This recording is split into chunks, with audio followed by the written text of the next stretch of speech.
Hey crew, today I just want to quickly go over the hip and back extension. Of course, we can see this on CrossFit.com. They got a great video there.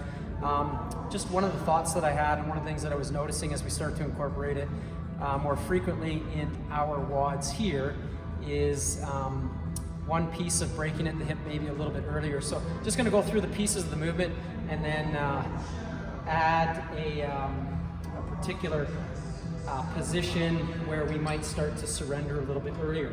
So hip and back extension starts with us just in a neutral extended position. We'll begin by flexing the spine at the neck, rounding ourselves down. Now here's the thing, I'm not going to break at the hip yet. I'm just going to round as far as I'm able to, and then once I've flexed through my spine, then I will release my hip, flexing it, allowing my torso to come down. And as I flex the hip there, I'll go into a momentary neutral position before I start to flex my spine back up.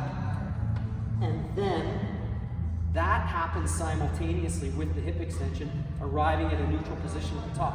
But the point that I wanted to bring up is, as we do this in a controlled fashion, think flexion first, holding hip up, then releasing hip into flexion before we go to that neutral position. I was seeing flexion with flexion of the spine with flexion of the hip simultaneously, which makes the movement a little bit easier and allows us to take away some of that static positioning that we're trying to hold and build. That's all.